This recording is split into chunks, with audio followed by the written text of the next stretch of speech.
बालक श्री राम कर रहे थे उपासना जब, दादा गुरुदेव प्रकट भये उनके सामने।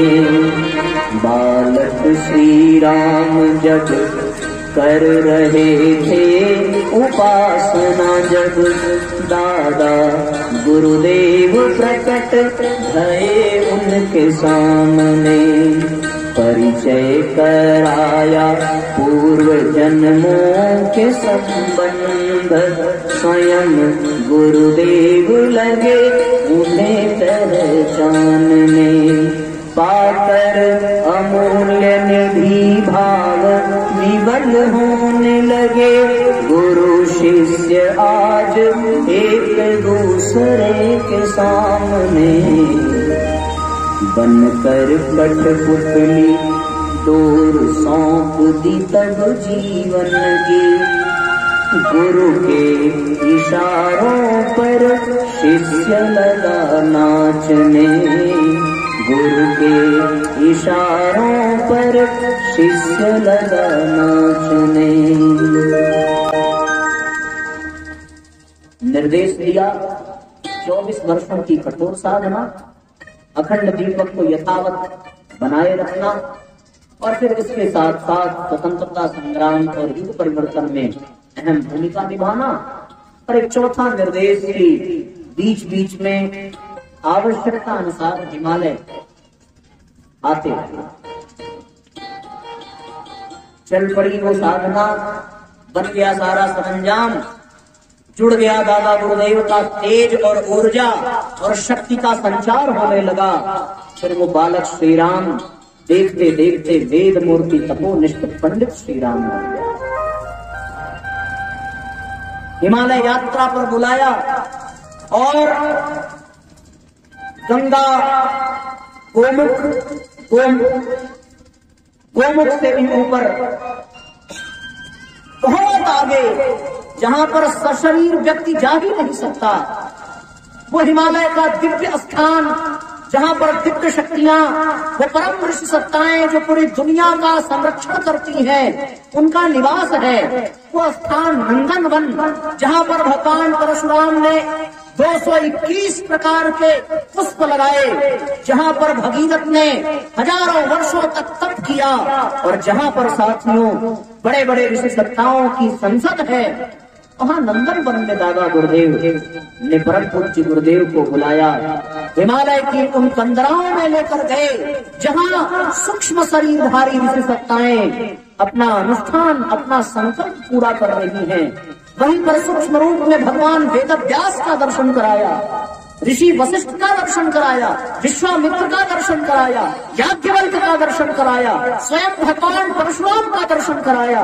ये सारी ऋषि सत्ताएं उन कंदराओं में, उन गुफाओं में शिला पर बैठ करके अपना जप और तप कर रही हैं। दर्शन किया, दर्शन करके प्रणाम किया, प्रणाम करके गुफा से बाहर आए।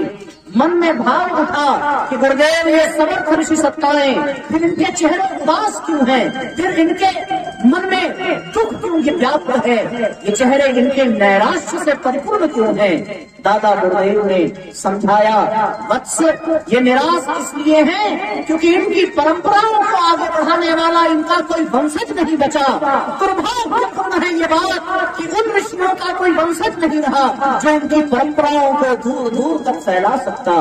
याज्ञवल्क्य के यज्ञ की परंपरा को कोई आगे बढ़ाने वाला नहीं है, वशिष्ठ विश्वामित्र की परंपरा को कोई आगे बढ़ाने वाला नहीं है, याज्ञवल्क्य के पश्चात भगीरथ की परंपरा को कोई दिशा देने वाला नहीं है, परशुराम की परंपरा को कोई समझने वाला नहीं है, पिप्लाद की, सूत शौनक की, भगवान वेदव्यास की परंपरा को कोई आगे बढ़ाने वाला नहीं है। इसलिए ये सभी ऋषि महर्षि सर्व समर्थ होते हुए भी दुखी हैं। हे श्री राम, इनके दुख को तुम समझने का प्रयत्न करो। मन में भाव उठा कि काश मैं इतना योग्य होता कि मैं इन ऋषियों की परंपराओं को आगे बढ़ा सकता, पर मैं इतना योग्य नहीं हूँ, मेरी इतनी सामर्थ्य नहीं है, मेरी इतनी पात्रता नहीं है कि मैं इन ऋषियों के परंपराओं को आगे बढ़ा सकूं। पर सत्य कहता हूँ गुरुदेव, यदि मेरे भीतर सामर्थ्य होगी तो मैं इन परंपराओं को सिद्ध करने के लिए, इनके पुनर्जागरण के लिए अपने रक्त की अंतिम बूंद भी दांव पर लगा देता। लेकिन मैं विवश हूँ, मैं क्या करूँ? इतनी परंपराएं, इतने ऋषि, ये कैसे होगा? यदि मेरे योग्य कुछ हो तो मेरा मार्गदर्शन करिए। दादा गुरुदेव के अधरों पर मुस्कान आई कि श्री राम मुझे लाया ही इसीलिए था, मेरी उंगली पकड़ बेटा और चल फिर से गुफाओं में उन ऋषियों से कहते कि उनके मरी हुई परंपराओं को फिर से जागने का समय आ गया और अब ये धरती फिर से इसी परंपराओं से परिपूर्ण हो जाएगी, फिर से जाग जाएगी वो परंपराएं। ऋषियों की परंपरा को जगाने के लिए बालक श्री राम दादा गुरुदेव की उंगली पकड़ करके उन कंदराओं में गए, घुटनों पर बैठ करके दोनों हाथ जोड़ करके प्रणाम करते हुए कहा कि हे महर्षि वशिष्ठ, हे विश्वामित्र, हे दादा गुरुदेव, हे भगवान वेदव्यास, मैं बालक श्री राम अपने गुरुदेव के चरणों की सोगंद लेकर के कहता हूँ कि आपकी मरी हुई मिटी हुई परंपराओं को फिर से जगाने के लिए मैं एड़ी चूकती की ताकत लगा दूंगा। रक्त की एक बूंद समर्पित है ऋषियों की भांति को पुनर्जागरण के लिए। पर मन में संदेह है कि मैं इसे कर पाऊंगा या नहीं, मैं इस योग्य हूं या नहीं। आप मेरा मार्गदर्शन करिए। इस दृष्टि को देखने के लिए अंतरिक्ष से देवता भी आए, सारे तीर्थ और सारा सिद्ध समुदाय इस दृष्टि को साक्षात्कार कर रहा था जब बालक श्री राम उन ऋषियों से वार्ता कर रहे हैं। ये अद्भुत घटना है साथियों। इस घटना को हो सकता है आपने सुना न हो, पर जिस पंडाल में, जिस विषय के साथ, जिस उद्देश्य के साथ हम बैठे हैं, उसकी आधारशिला उसी नंदनवन की गुफा में रखी गई थी, जिसकी गाथा आज सुनने का सौभाग्य आपको मिल रहा है। और ऐसा सौभाग्य करोड़ों जन्मों की साधना से मिलता है, जो आपको आज गुरुदेव की कृपा से सहज प्राप्त हो रहा है। तो साथियों, भाव भरी इस भेंट का, भाव भरी इस भेंट पर मन में हर्ष अपार, सूक्ष्म रूप धारी ऋषियों को नमन है बारंबार, नमन है बारंबार। सूक्ष्म रूप धारी सभी ऋषियों के नयन आज दादा गुरुदेव संग श्री राम को निहारती। सूक्ष्म रूप धारी सभी ऋषियों के नयन आज दादा गुरुदेव संग श्री राम को निहारती। फिर से प्रारंभ हो हरा ऋषि परंपरा, बस यही चाह उनकी आत्मा उतारती। फिर से प्रारंभ हो हरा ऋषि परंपरा, बस यही चाह उनकी आत्मा उतारती।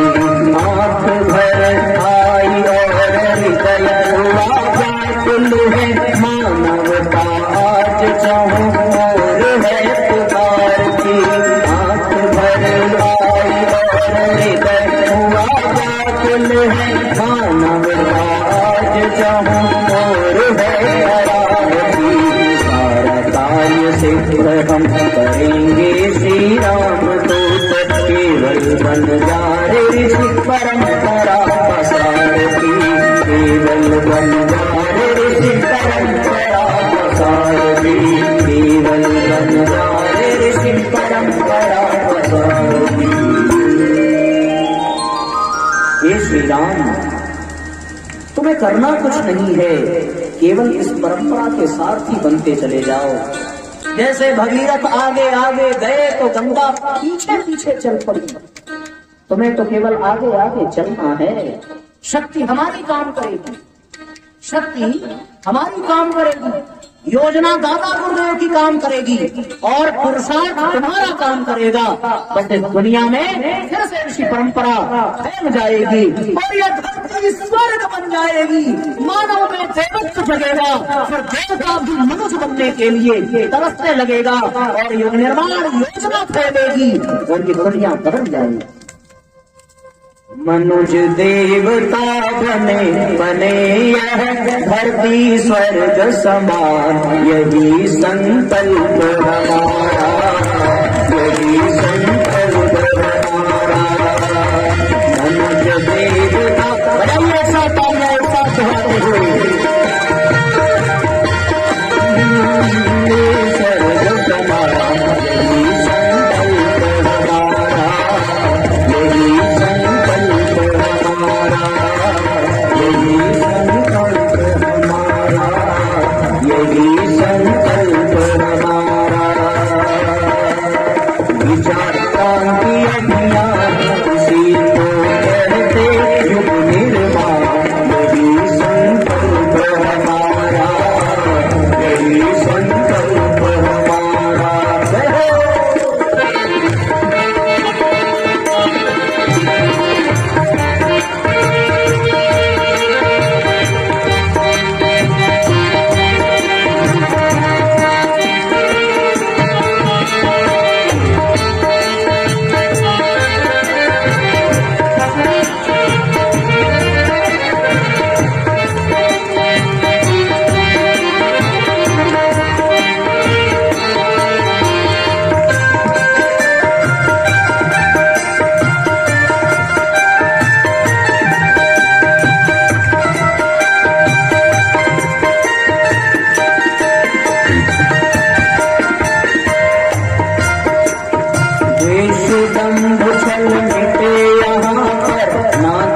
भ्रष्टाचारी हो, देश दम्भ छल